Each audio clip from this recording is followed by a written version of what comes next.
Next topic आहे properties of system. Property of system कशाला म्हणतात? वेगवेगळ्या टाईपचे सिस्टीम आहेत, जसं इंजिन एक सिस्टीम आहे, नंतर रेफ्रिजरेटर फ्रीज वगैरे ही एक सिस्टीम आहे. तर ह्या सगळ्या कोणत्यात? तर थर्मोडायनामिक सिस्टीम आहेत. तर या सिस्टीममध्ये ची कंडिशन काय आहे, फिजिकल कंडिशन, हे आपण वेगवेगळे जे काही प्रॉपर्टीज आहेत त्यावरून आपण डिसाईड करू शकतो की ते सिस्टीम सध्या कोण्या कंडिशनमध्ये आहे. म्हणजे की त्या सिस्टीममध्ये ज्या प्रॉपर्टीज आहेत, जसं वॉल्यूम किती आहे, टेम्परेचर किती आहे, प्रेशर किती आहे, डेन्सिटी किती आहे, वेट किती आहे. तर या ज्या कॅरेक्टरिस्टिक्स आहेत, ह्या कॅरेक्टरिस्टिक्स मेजर करून आपण त्या सिस्टीमची जी की कंडिशन आहे, फिजिकल कंडिशन, ते आपण काय करू शकतो, डिस्क्राईब करू शकतो की त्या सिस्टीमची फिजिकल कंडिशन कशी आहे. तर वॉल्यूम, टेम्परेचर, प्रेशर, आपलं वेट, डेन्सिटी, ह्या अशा भरपूर ज्या आहेत तर त्या प्रॉपर्टीज असतात सिस्टीमच्या, ज्यावरून आपण सिस्टीमची फिजिकल कंडिशन डिसाईड करू शकतो. म्हणजे आता एखादी सिस्टीम आहे, एक्झाम्पल बघू आपण. सपोज एखादी सिस्टीम आहे, या सिस्टीममध्ये एखादा गॅस आपण भरलेला आहे. ठीक आहे, आपण काय केलेला आहे, हा गॅस फिल केलेला आहे. मग या गॅसचा वॉल्यूम किती आहे, त्याचं प्रेशर किती आहे, त्या गॅसचं टेम्परेचर किती आहे, हे आपण काय करत असतो, मेजर करत असतो. आणि हेच काय आहेत, मग प्रॉपर्टी ऑफ द सिस्टीम आहेत. Volume, pressure, temperature, density, weight, enthalpy, entropy, मग ह्या डिफरंट जे काही आहेत तर हे सगळे काय आहेत, तर प्रॉपर्टीज ऑफ द सिस्टीम. या प्रॉपर्टीवरून आपण काय करतो, तर हे जे सिस्टीम आहे याची आपण फिजिकल कंडिशन काय करू शकतो, डिस्क्राईब करू शकतो. म्हणजे आपण सांगू शकतो की सिस्टीममध्ये एवढं एवढं टेम्परेचर आहे, एवढं एवढं प्रेशर आहे, एवढं वॉल्यूम आहे. आलं लक्षात? तर याला म्हणतात प्रॉपर्टी ऑफ द सिस्टीम. आता हे जे प्रॉपर्टी आहेत, या प्रॉपर्टीचे दोन टाईप पडतात.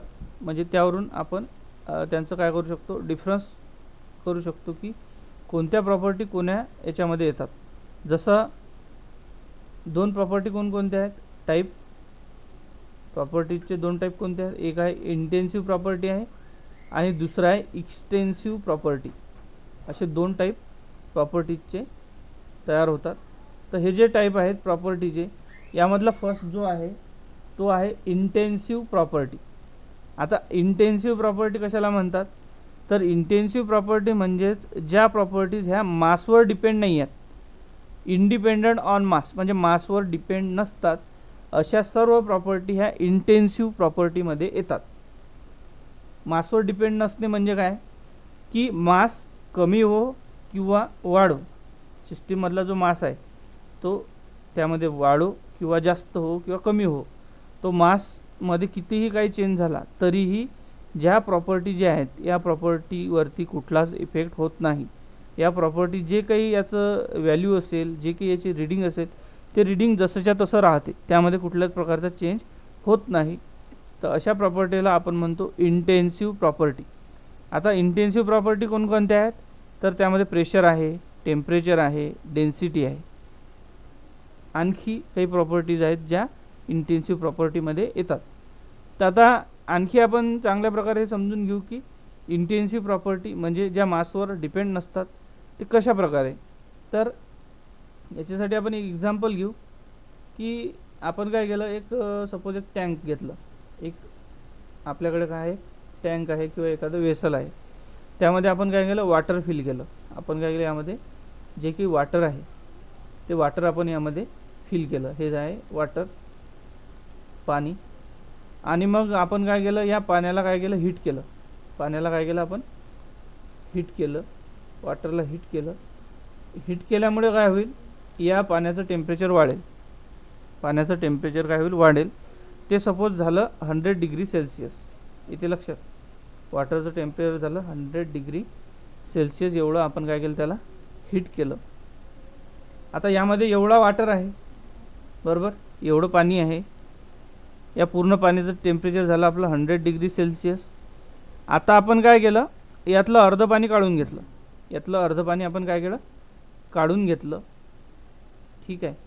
मग आता अर्ध पाणी जे राहिलं आहे आपल्याकडे, याचं टेम्परेचर किती राहील, 100 डिग्री सेल्सिअसच राहील. त्याचं टेम्परेचर कमी होईल काय, नाही होणार. म्हणजेच काय, की टेम्परेचर ही काय तर इंटेन्सिव्ह प्रॉपर्टी आहे. म्हणजेच काय की बा मास कमी हो किंवा वाढो. येते लक्षात. इथं मास कमी झाला तरी टेम्परेचर तेवढंच आहे, बरोबर आहे. किंवा मग एखाद्या वेळेस मास आपण वाढवला तरी टेम्परेचर त्याचं काय राहील, सेमच राहील. म्हणजे मासवर हे डिपेंड नाही आहे. मास कमी हो किंवा जास्त हो, ह्या प्रॉपर्टी ज्या आहेत याची जे काही व्हॅल्यू आहे ती चेंज होत नाही. म्हणून याला आपण म्हणतो इंटेन्सिव्ह प्रॉपर्टी. इथे लक्षात. तर ज्या प्रॉपर्टीज ह्या मासवर डिपेंड नसतात, मासचा त्याच्यावर कुठल्याच प्रकारचा इफेक्ट होत नाही, अशा ज्या प्रॉपर्टीज आहेत त्याला म्हणतात इंटेन्सिव्ह प्रॉपर्टी. याचं एक्झाम्पल म्हणजे प्रेशर आहे, टेम्परेचर आहे, डेन्सिटी आहे. आणखी काही प्रॉपर्टीज आहेत ज्या इंटेन्सिव्ह प्रॉपर्टी आहेत. आता नेक्स्ट आहे एक्सटेन्सिव्ह प्रॉपर्टी. आता एक्सटेन्सिव्ह प्रॉपर्टी म्हणजे इंटेन्सिव्हच्या अपोजिट, की ज्या प्रॉपर्टी डिपेंड आहेत ऑन मास, म्हणजे मासवर ज्या डिपेंड असतात त्याला म्हणतात एक्सटेन्सिव्ह प्रॉपर्टीज, की ज्या मासवर डिपेंड आहेत. म्हणजे मास जर कमी झाला तर त्या प्रॉपर्टी चेंज होऊ शकतात, प्रॉपर्टीची व्हॅल्यू चेंज होऊ शकते. मास वाढला तरी प्रॉपर्टीची व्हॅल्यू चेंज होऊ शकते. तर अशा ज्या प्रॉपर्टीज आहेत त्याला म्हणतात एक्सटेन्सिव्ह प्रॉपर्टी. मग एक्सटेन्सिव्ह प्रॉपर्टी कोणकोणत्या आहेत, एक्झाम्पल आहेत त्याचे टोटल वॉल्यूम आहे, टोटल मास आहे, टोटल इंथॅल्पी आहे, टोटल एनर्जी आहे, एंट्रॉपी आहे, वेट आहे. तर ह्या सर्व काय आहेत तर एक्सटेन्सिव्ह प्रॉपर्टी आहेत. एक्सटेन्सिव्ह प्रॉपर्टी कशा प्रकारे आहे हे आपण आणखी एक्झाम्पल थ्रू समजून घेऊ. जसं आता एक एक्झाम्पल आपण वेटचं घेऊ. ठीक आहे. आपल्याकडे काय आहे, एक वेट मेजरिंग इन्स्ट्रुमेंट आहे. ठीक आहे. आपल्याकडे काय आहे, एक वेट मेजर करण्याचं एक इन्स्ट्रुमेंट आहे. ठीक आहे. हे एक इन्स्ट्रुमेंट आपल्याजवळ, ज्याच्यावरती आपल्याला काय दिसते, आपण जे वेट ठेवलं त्याच्यावरती त्याचं आपल्याला रीडिंग दिसते. मग आपण काय केलं, याच्यावरती आपण वेट ठेवलं. ठीक आहे. याच्यावरती आपण काय केलं, वेट ठेवलं. सपोज 500 ग्रॅमचं एक वेट ठेवलं. ठीक आहे. 500 ग्रॅम. नंतर आणखी त्याच्यावरती एक वेट ठेवलं आपण दुसरं, ते सुद्धा आपण ठेवलं 500 ग्रॅम. आणि एक वेट आपण त्याच्यावर ठेवलं 100 ग्रॅम. एक एक्झाम्पल आपण घेत आहे वेटचं, वेट प्रॉपर्टीचं. ठीक आहे. आता जेवढं आपण वेट यावरती ठेवलेलं आहे तेवढंच रीडिंग आपल्याला इथं दाखवेल. म्हणजे इथं 500 + 500 + 100 म्हणजे किती झाले, 1100 ग्रॅम. एवढं वेट आपल्याला या डिस्प्लेवरती आपल्याला रीडिंग दाखवेल त्याचं. ठीक आहे. आता हे जे वेट आहे, हे वेट म्हणजे काय झालं, मास. वेट म्हणजे काय झाला, हा झाला मास.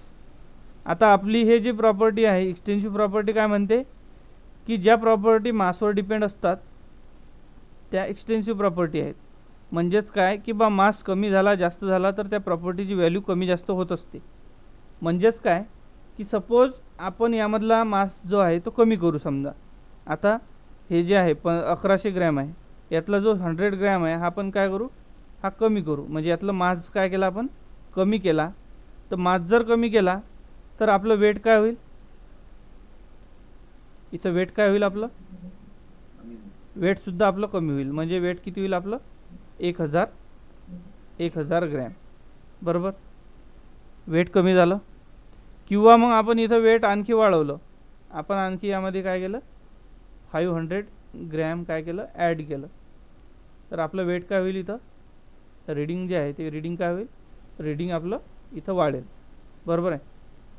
रीडिंग होईल आपलं इथं 1500 ग्रॅम. म्हणजे इथं लक्षात घेण्यासारखी गोष्ट हीच आहे की हे जे प्रॉपर्टी आहे वेट वगैरे, तर ही प्रॉपर्टी कशी आहे, डिपेंड ऑन मास आहे. मास कमी झालं तर त्याची व्हॅल्यू कमी होते, मास वाढलं तर व्हॅल्यू वाढते. म्हणजे मासवर डिपेंड आहे, इथे लक्षात. पण इंटेन्सिव्ह प्रॉपर्टीमध्ये तसं नव्हतं. मास कमी हो किंवा जास्त हो त्याची व्हॅल्यू चेंज होणार नाही. म्हणजे इंडिपेंडंट ऑफ मास होतं, ते मासवर डिपेंड नव्हतं. अशा ज्या प्रॉपर्टी होत्या त्या इंटेन्सिव्ह प्रॉपर्टी होत्या. आणि एक्सटेन्सिव्ह प्रॉपर्टी म्हणजे काय की ज्या प्रॉपर्टी डिपेंड ऑन मास आहेत, म्हणजे मासवर डिपेंड आहेत, अशा ज्या प्रॉपर्टी आहेत त्या प्रॉपर्टी एक्सटेन्सिव्ह प्रॉपर्टीज असतात. तर त्याचे एक्झाम्पल आपण बघितले होते की total volume, total mass, total energy, enthalpy, entropy, weight